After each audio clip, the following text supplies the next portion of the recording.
Baik, kita akan mempelajari klasifikasi zat padat dan perubahannya. Berdasarkan wujudnya, ada 3, zat padat, zat cair, dan zat gas.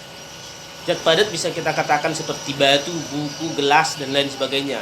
Zat cair bisa kita katakan air, minyak goreng juga bisa. Sedangkan gas kita katakan asap dan uap. Itu bisa menurut wujudnya. Sedangkan perbedaan zat cair, padat, dan gas bisa kita lihat. Pada zat padat, bentuknya tetap. Sedangkan zat cair mengikuti wadahnya. Dan gas juga menyesuaikan tempatnya. Tuh. Bagaimana jarak antar partikel? Jarak partikel zat padat sangat rapat. Zat cair agak renggang. Zat gas sangat renggang. Itulah partikel zat tersebut. Nah, sedangkan zat padat itu sulit bergerak, zat cair bergerak terbatas, sedangkan zat gas bebas bergerak.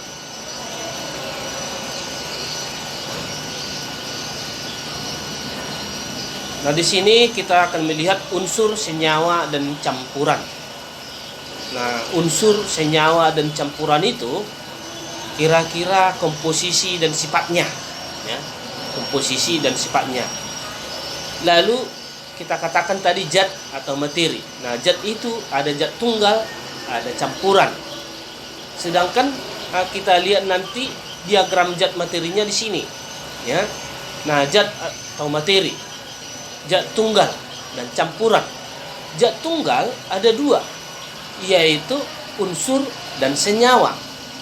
Sedangkan campuran juga ada 2, yaitu heterogen dan homogen. Sedangkan heterogen bisa menjadi 2 lagi, yaitu koloid dan suspensi. Sedangkan homogen dikatakanlah itu menjadi larutan.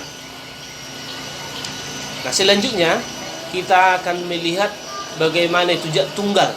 Zat tunggal tidak dapat diuraikan menjadi zat sederhana lagi. Nah, contohnya kita katakan besi. Biasanya dikatakan Fe. Emas dikatakan Au. Perak dikatakan Ag. Bisa kita lihat di unsur-unsur periodik yang ada di dalam buku kita, ya. Di sistem periodik itu jelas di situ yang apa nama-nama unsurnya, apa lambangnya, ya, cara menulisnya juga ada di sana. Lalu apa itu senyawa? Senyawa adalah gabungan 2 unsur atau lebih melalui proses kimia. Dapat diuraikan menjadi 2 unsur atau lebih dengan proses kimia biasa. Itulah senyawa. Nah, contoh senyawa bisa kita katakan air dilambangkan dengan H2O. Berarti ada 2 unsur di dalamnya, yaitu hidrogen dan oksigen. Nah, sedangkan campuran. Campuran itu 2 zat atau lebih di mana masih mempunyai sifat zat asalnya, ya. Campuran 2 zat atau lebih tetapi sifat asalnya masih nampak. Contoh campuran adalah air garam, air sungai, udara.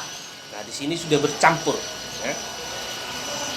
Lalu selanjutnya kita akan lihat campuran. Campuran tadi ada 2, yaitu homogen dan heterogen. Kalau dikatakan homogen, berarti di sini tidak dapat dibedakan lagi zat-zat yang bercampur. Contoh air ditambah gula. Nah, itu diaduk menjadi bercampur menjadi satu. Sedangkan heterogen yaitu masih dapat dibedakan zat-zat yang bercampur. Contohnya kita katakan minyak dengan air, ya. Nah, jadi nampak bedanya. Ini ada homogen dan heterogen. Nah, di sini kita akan lihat bagaimana perubahan pada zat. Ada perubahan fisika, ada perubahan kimia. Kalau perubahan fisika itu kita contohkan air menjadi es, dan perubahan kimia bisa kita katakan kayu dibakar, ya. Nah, perubahan fisika